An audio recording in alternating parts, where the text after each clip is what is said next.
Le monde de la politique est un monde de suspicion, ça tout le monde le sait.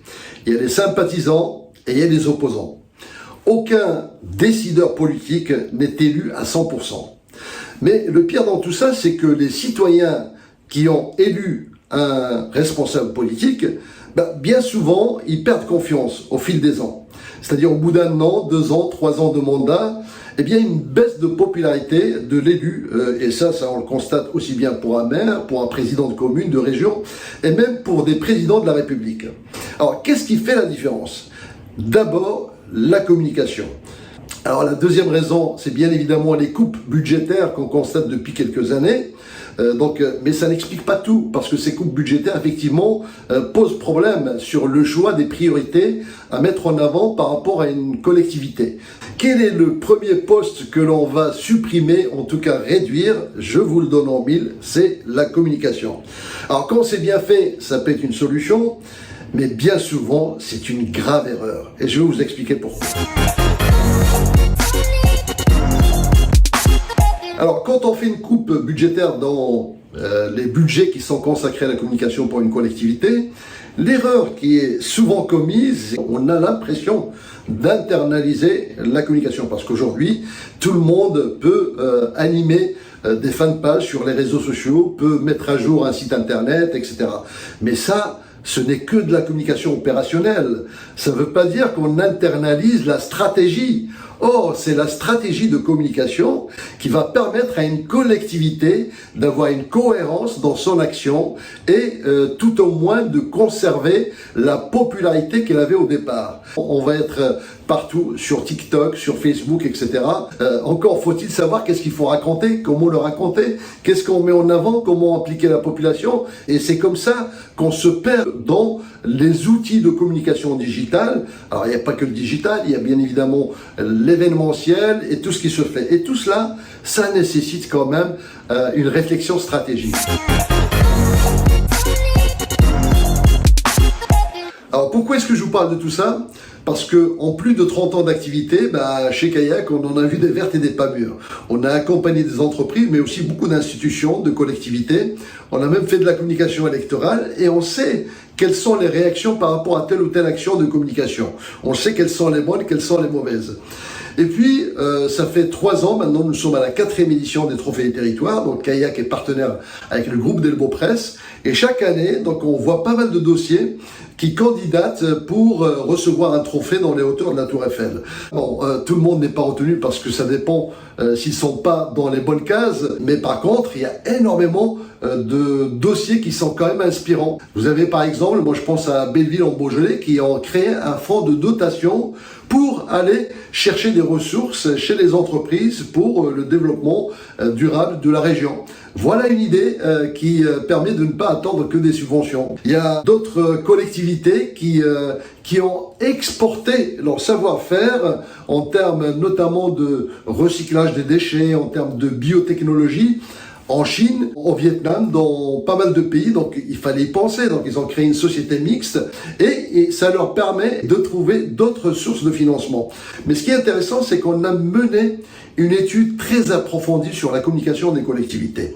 On retient deux axes principaux. Le premier axe, c'est la maturité digitale, et le deuxième axe, ce sont les relations humaines. Alors, 2 critères qui paraissent antinomiques, qui paraissent pas très compatibles, et justement, le défi, c'est de pouvoir les rendre compatibles et de travailler sur ces 2 axes. Alors, quand vous prenez une collectivité, par exemple, qui n'a ni de bonnes relations humaines, ni une maturité digitale, on l'appelle une lost city, c'est-à-dire une collectivité perdue.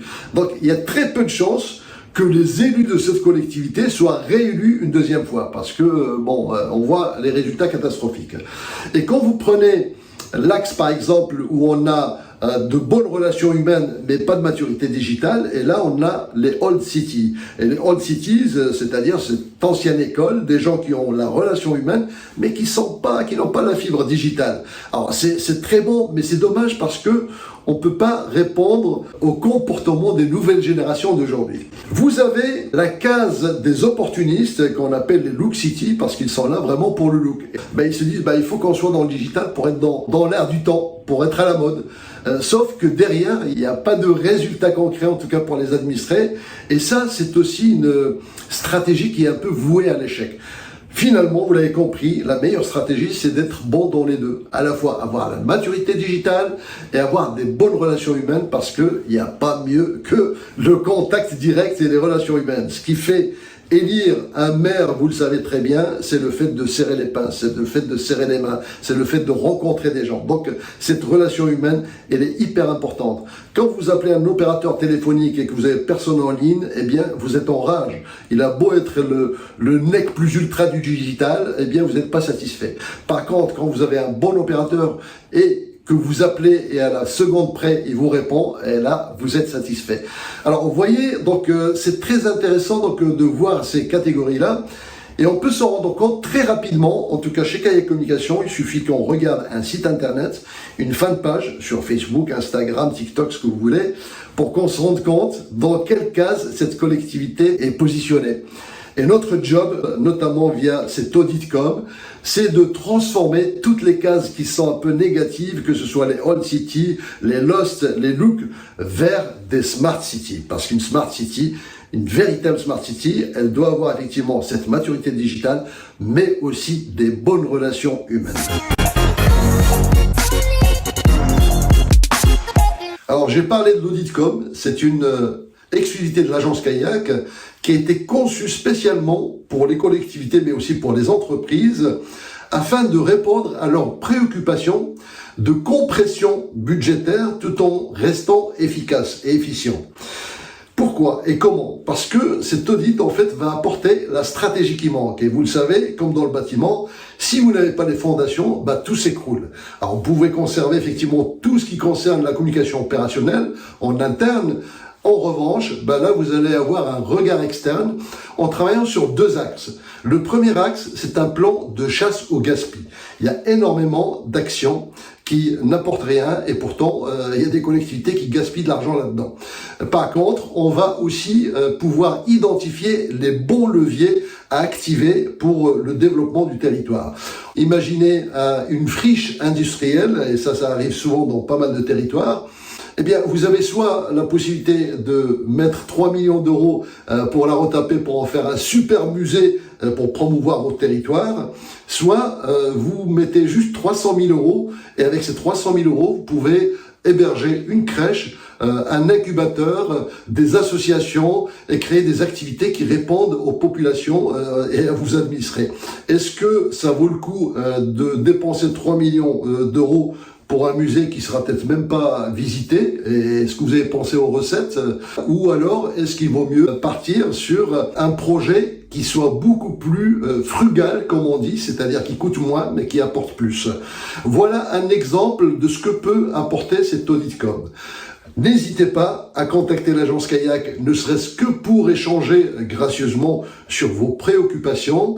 Et en tout cas, j'espère que cette vidéo vous a appris quelque chose. Et bien évidemment, je vous invite à vous abonner à notre chaîne pour ne rater aucun des épisodes.